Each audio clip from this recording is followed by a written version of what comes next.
What's going on, guys? Welcome to the Grey White Sharpedo Pokemon channel. Today we have another speed run, and it is with a drumroll, please. HERACROSS! Pokemon Fire Red. Make sure you like and subscribe. Hopefully you enjoy. Hello everybody and welcome back to the Grey White Sharpedo Pokemon channel. Today is another Pokemon Fire Red speedrun, this time with HERACROSS. Hopefully you guys enjoy. If you do, please make sure to like and subscribe. Leave a comment of what Pokemon you think I should do next. Let's get into it. So we start off by changing Bulbasaur with HERACROSS, and we have to fight against Charizard, but I didn't realise later in the game that I was actually going to have Rock Slide and be able to one-hit KO Charizard, but anyway, you'll see. Probably should have done Blastoise, would have made it a little bit harder, I think. So anyway, we learn Horn Attack very early, and having that 65 base power, especially on a HERACROSS, is overpowered, especially at the beginning of the game. Sort of levels out a bit more later on, but we easily dispatch sort of everybody. After 32 minutes, we take on Brock, and we fight our way through as best we can. HERACROSS being part Dark type really actually helps us out through a lot of this game. If we were just a plain Bug, I don't think it would go so well, but having the fighting type makes it so much easier in terms of not having that weakness to rock types. Go through Mount Moon, get to level 20, and we take on our rival again just before the Nugget Bridge. But at this stage, it's still extremely easy. We're still quite overpowered, especially with Horn Attack being 65 base power. An hour 35, we take on Misty, bang out a Staryu with Brick Break. And then we take on Starmie, who, let's be honest, is a pretty tough opponent.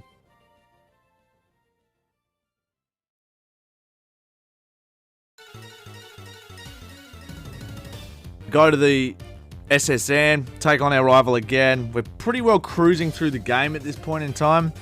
It's pretty obvious that it's going to level off a bit later on, but very early game we are flying. I think we're probably on record pace in terms of the 3 other speedruns that I've done so far.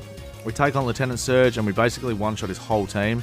We're almost at level 30 already, so we're tracking fairly well for the rest of the game. I used Brock's Rock Tomb for HERACROSS as well, just to give him some coverage against the flying types, because we do have a 4 times weakness to flying. So in the I think it's the Rock Tunnel, we learn Rock Slide, which is an extra 25 power stronger than Rock Tomb. And we actually hang on to that for the rest of the game. It makes the game a lot easier, especially against the flying types and ice types as well. Take on Giovanni. Look at how much we've progressed level-wise as well. We've jumped to level 38 through Rock Tunnel and working our way through the Rocket Hideout. One-shot his whole team. And then we move on to Erica. And it is 3 hours and 17 minutes before we take her on, and we actually run into a little bit of trouble. I start the battle paralyzed. I didn't have any paralyzed heals, and I didn't want to go back and heal up. I just thought I'd try and get the battle over and done with as quick as I could, and Rock Slide was lucky enough to one-shot Vileplume. We go to the Lavender Tower, destroy the rival, because we are so much higher in terms of levels at this point of the game. This is the easiest rival battle, I reckon, throughout the whole game, because his levels are so far behind. Now, Koga, our mortal enemy in this run. He was the one we struggled against the most in the entire game, and you'll see why, and you'll see what happens. Self-destruct from coughing kills us, because our defense is garbage, so we try again immediately. A critical hit self-destruct again. So I thought I'd go and level up a bit more in the second Rocket Hideout, and we take on the rival, and it's still completely overpowered against him. He's got nothing against us at all. Same with Giovanni. We go and take on Giovanni, and it's still pretty easy. By this point, we're about to learn Mega Horn, which is very, very handy. We take it out. Pretty easy. Destroy his whole team, which makes it a little bit tricky, but having Brick Break, and I didn't realize too that our ability is actually Guts, so being able to up your attack stat when you're poisoned is even more overpowered as well, especially with HERACROSS. Having such a high attack stat as well as having the Guts ability, it's actually quite ridiculous. So we go and take on Sabrina immediately afterwards and absolutely ruin her. She's got no defensive walls whatsoever. We Rock Slide the whole way. We do get a little bit of a scare against Venomoth, as you'll see here. Gust being 4 times weak against is a bit of a worry. 4 hours and 45 minutes, we're back at Koga again, and we give it another go. And as you'll see, we still struggle a little bit. Having that loss of accuracy really hurts us. And it slows us down a lot. Even though our attack stat is quite high, we lose again. If that one smoke screen completely throws us off our game, we come back again a bit stronger, and this time we're able to finally get rid of Koga and his poison type Pokemon. Finally beating Koga. It took us long enough. We get on our way through the burnt hideout and we get to Blaine. Pretty well dispatched them. Having Rock Slide throughout this game, I don't really know how HERACROSS, I guess he's a fighting type, so it makes sense. Having Rock Slide makes such a difference throughout the rest of the game from the point that we got it in the Rock Tunnel. It's just brilliant. And having Brick Break being an extra 0.5% stronger as well is really handy. We get crit by a Fire Blast though from Arcanine, so we go back for our second attempt and we do it quite easily. He flinches and we get him good. 5 hours and 22 minutes after we beat Blaine, we go and face Giovanni in his gym. 5 hours 42 minutes. We basically, I didn't realise I'd run out of Brick Breaks, which is what I was going to rely on to completely destroy him. But luckily we have Mega Horn and we have Strength, which is quite overpowered still at this point in the game. It really only sort of stops at the Elite Four. That was the only time we really start to have some troubles, as you'll see in a minute. We take on Nidoking. Having that extra Guts ability is handy. Then being poisoned by the Nidoqueen, I think it almost doubles our attack stat. So we go and take on our rival immediately afterwards, completely destroy them.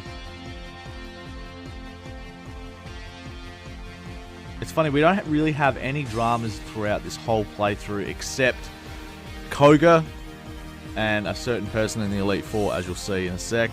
We get to the Elite Four, 6 hours and 24 minutes, so we're on world record pace in terms of our speed runs so far. We take on Lorelei as a tester just to see if we can beat her. We're at level 62, and as you can see, we actually fare quite well against her because we are a fighting type. Cloyster wastes a few of our moves, and Jinx almost gets us, and then we one-shot Lapras, which I don't think I've done this whole speed run so far.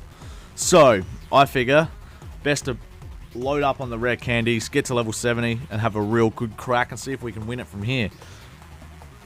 We take on Bruno. We beat his whole team pretty convincingly. So again, we can at least beat the first 2 Elite Four members pretty easily. And then we go and face old lady Agatha and her Gengars. The only drama is here, we don't really have any good moves against them. Mega Horn is not very effective because they're poison types, and it only does about half their health. So Rock Slide's our only one that we can use, and the accuracy's still not that great. So we managed to take her out and beat her. I load up, put a Citrus Berry onto our Heracross, and we take on Lance. Again, we didn't really do as well as I thought I was going to. Rock Slide doesn't do as much damage as I was hoping. Brick Break neither against Aerodactyl. His wing attack almost completely wipes us out. Nevertheless, Dragonites does, so we train up a bit longer. 7 hours on the dot when we get to beat Agatha again and get to Lance for another shot. As you can see, we're just no match. We're not high enough leveled. 7 hours and 12 minutes. Another 12 minutes later, so it's almost one quick straight run back, and we're at level 75. We're 5 levels higher, and we get one hit KO'd again. It's getting ridiculous at this point in time.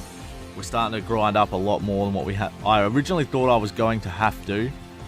We take on Dragonite, finally beat it with a Rock Slide. However, that was our last Rock Slide, and we're in trouble for the champion battle. I was trying to find another move that I could teach it. I really had nothing. No Rock Slides meant I couldn't one-shot Pidgeot. Pidgeot uses Sand Attack against us, and we're pretty well screwed from here. Charizard takes us out. So this time we come back, and we've got a lot more Rock Slides, and we one-shot Pidgeot.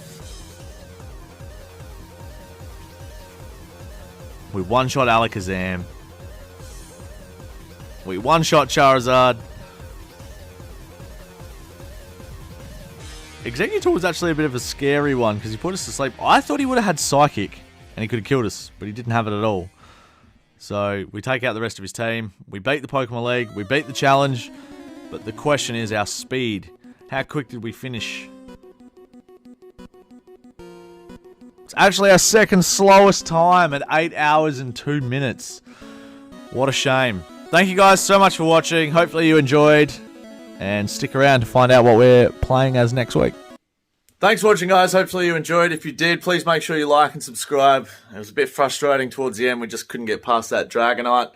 And then we ran out of rock slides for our rival. But hey, 8 hours and 2 minutes wasn't too bad. I thought I was going to do a lot better. I thought we were probably going to beat the 7-hour mark the way we were going. But can't win them all. If you guys are still here, a little tidbit for next week. It's going to be a Doug Trio speedrun. Thank you to Hammy Star for the comment. And guys, make sure you leave your favourites that you want me to do and see how fast we can do it. Thanks for watching, guys. See you next week with Doug Trio. Peace!